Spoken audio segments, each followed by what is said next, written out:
Have you tried to create something only to have, after a level of success, it feels like it all grinds to a halt? Maybe you've had a number of false starts with certain projects. You've got something going, you feel like you're heading in the right direction, and then it just stops. You feel stuck. Maybe you have to go and start the whole thing again. Maybe it's a loop that's been repeating so many times that it's just a pattern. To create sustained success, it requires you to break things down into smaller chunks. And today I'm going to explain to you how you're going to do that. I'm Ian Hawkins, and this is Sport is Life. The purpose of sport, as I see it, is to see your vision become a reality. Find your voice, create strong connections, and learn to trust your body.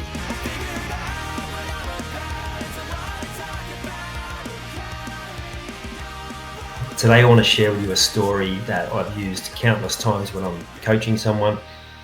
If it's someone that's wanting to create long-term success, maybe they've seen their future vision, they've created their direction for the future, but they're getting impatient, or maybe they're trying to do too much at once. And this is the story that I use to help them see that success that is sustainable. It was built over time, and it's built strategically. I'm going to share some of that with you today through this story. So when I started working from home, so I'd finished up my corporate job. So I finished in June 2017, and I started working on my own business. As an extrovert, I found working at home on my own challenging. And so I got myself out there and amongst the people. So I started working at the local cafe. I wasn't a coffee drinker then. I had gone through the stage of quitting after I finished corporate because I was abusing the drug basically, and I'd gone way too far the other way. So this cafe I discovered because it does have very good coffee, and that was what was their starting point. Now, when I say it had good coffee, I still hang out with coffee drinkers, so still chasing the great cup, and particularly in the local area, it's always important as a coffee drinker to know where the best drops are. So this particular cafe had set up in one of those shop fronts that's in a house that maybe had been there for a long time. Now, growing up, it was near the station. It had previously been one of those milk bars where you go and you can basically get, all the lollies and the bread and milk, and sometimes they had fast food. It actually did. That was one of the incarnations of it. It was a hamburger place where you go and get takeaway food, and it had a number of different versions of it. But in more recent history, going back now about probably 8-9 years ago, they started out as a cafe. Now, they didn't go in there and invest a heap of money into making the most perfect and pristine and finished version of a cafe. But what they did do is they started, with what was most important for people in my area, and let's be honest, most areas. They started with a really high quality cup of coffee. And they started with a small menu of food, which again was high quality. And then the front of the shop, they just had a few stools and a few chairs and tables, but not much at all. Really basic. So it was pretty much a takeaway place with a few options to sit in. Now, the chairs and the tables and the stools, they looked like they'd been picked up from garage sales or where people were giving things away on Facebook or something like that. So not perfect, but it fitted in with the theme of the rest of the place. It was an older house, and they just set it up looking like an old place that had been done up, but not gone over the top.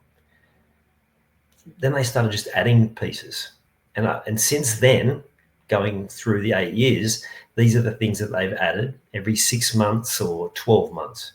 So then this particular shop front had a back section, so they cleared that out. They started adding chairs and tables. They put booth seating in there with more tables, more chairs, access to the bathroom. So that's for around the first year or so. They started adding to the menu. Now they had more places to sit. They put a few chairs and tables out the front. then they started adding things like an awning out the front. So if people were sitting out the front, they wouldn't be in the hot sun all the time.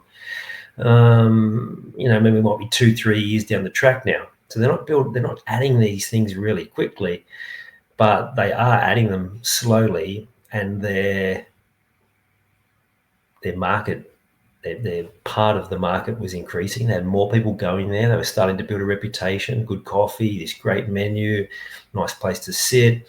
Now, then they opened up the side of the house, which was effectively like a courtyard for the house, right? Remember, this is a house with a shop front. So this courtyard, just on the concrete, sloping concrete, not perfect, some chairs and tables out there. And it was pleasant enough, and particularly in the morning when it had a bit of shade, it was really nice in the summer. And then later in the morning, if you're there in the winter, you got sun. So it was nice. It was away from the road, so it was a bit quieter. And then they added a platform, so it's like a deck there, so that particular area was much nicer and probably a bit safer as well. And they put a roof on it, and they added some chairs and tables on the side of that, so more of that concrete courtyard, which probably needed even more attention. And they started putting in different awnings in different places, retractable awnings. They started adding more pot plants. So it's starting to look really good, putting up some motivational signs, some other different pictures, heaters. So this is like where we're up to now. And they added these pieces over this 8 to 9 year span. And they've built up a regular clientele, because again, great food. And probably the most important bit I missed is friendly service. So these people are so friendly. That first year that I worked there quite regularly, just before Christmas, small gesture, but one of the girls there who worked there regularly, she came out and she gave me, it was a thank you card, something small that they'd made, some like Christmas cookies or something, and just thanking me for being a regular. Now again, small gesture, but that meant the world to me.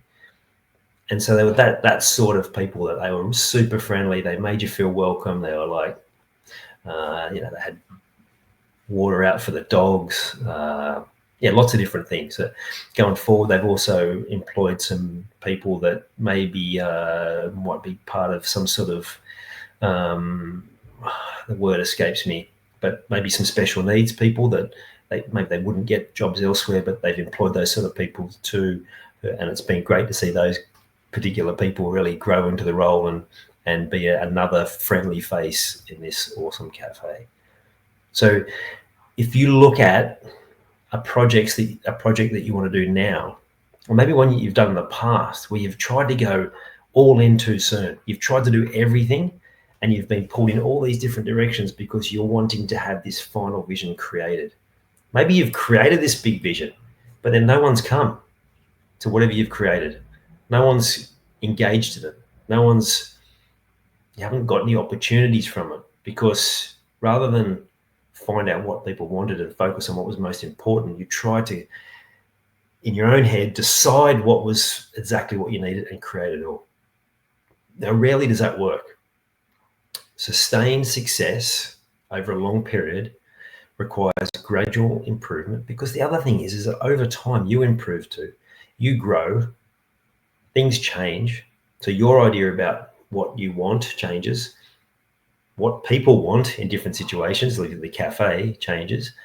Or even if you just look at something that's not business related, but something you're building towards, circumstances change. And if you can add gradually, and then when you do add the next element, knowing with 100% certainty that's absolutely the next best thing to do, then that's when you create things that can stay there forever. Imagine like building a house. If you go in and create this big thing, you haven't done foundation necessarily. You haven't done the level that you need to continue to add those steps. So this is about adding that foundation and then adding in each layer once the other layer is completed. So wherever you are right now in a particular area of your life and you're looking to create something bigger for the future, by all means, sit down and work out what that future vision looks like. Get as clear as possible on that. and then set that aside, and then come back to where you're at now and just look at what is the first step that you need to take. What's the next step? Because being open to the next steps that you need to take, being very different to how you first envisioned, is an important part. And that allows you to be present in the moment and present in the next project without getting ahead of yourself, without getting distracted, without getting down yourself for what you haven't done. You still need that future vision, and you still need to keep focus on that, but not to the point where it's impacting the now. The way I would equate it to the sporting environment is, if you are looking at, you want to finish the top of the competition for that particular year, and that's all you're focusing on, then it doesn't allow you to focus on what your process is, what your steps are for in the moment, in training or in a game or whatever. You know what the result is going to be, but if you're focused on it constantly, you get distracted. It puts performance pressure on you, performance anxiety, and you don't perform at your best. So this is a process that allows you to come back to process focus, not outcome focus, and allows you to come to a point of making those incremental steps, because that's where you get the best results. The other thought that comes to mind is a fantastic book called The Slight Edge. If you haven't read it, I highly recommend. It talks about the one example they used was the car industry in the 70s. And they compared the Japanese approach to the American approach. And the American approach was, we're going to go bigger, brighter, bolder, and we're going to start there. And they did that. Whereas the Japanese, which is what they do in a lot of things, take their football league, for example. They put their football league in place with a 100-year plan, and they've made incremental growth in that football league. Whereas in Australia, we tried to go the American approach, bigger, bolder straight away, had an initial success, but then has trailed off. So come back to the Japanese car industry, they decided just to make little incremental steps, little incremental improvements.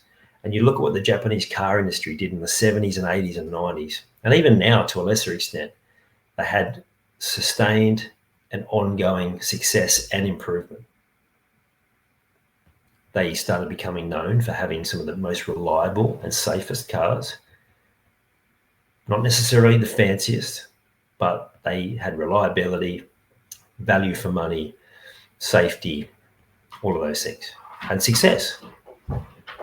Whereas the American car industry went bigger and bolder, but they didn't get things quite right, and they might have had some initial success early on, but then things trailed away. And then, you probably heard the stories about the cities like Detroit that had big downturns because the car industry was struggling. And I'm probably not doing that story justice, but you get the point. So for sustained success, and also so that you can feel in control and feel your best about the journey, just making those incremental improvements as you go. Record them, notice what you notice, record your success along the way, record your wins, because then you're going to be able to look back at any point and really acknowledge your progress. And that's going to really fuel you going forward to continuing to make those incremental improvements. Like the book in The Slight Edge says, sometimes success doesn't show up immediately. The other analogy they used in the book was the water hyacinth, which is a lily pads. And they talked about this lake where if you put a water hyacinth in there, it will cover the whole lake in 100 days. And it will grow slowly to the point where after 75 days, you might see 1 or 2 lily pads pop up. And then even at 90 days, they described how maybe only a mattress size canopy of lily pads, they're not lily pads, they're whatever they are, the flower of the water hyacinth, maybe only a mattress size. But underneath the water, this huge network of the root system and whatever else, all the different branches that appear underwater, that's all growing. And the same thing is happening for you. The results are growing. You may not see all of them, all the results straight away, but all of the things have been put in place and you're getting growth, not quite visible. And they talk about those last 5 to 10 days, how suddenly there's an explosion, and by 100 days, the whole pond is covered by this canopy, because it's looking at that slight edge approach.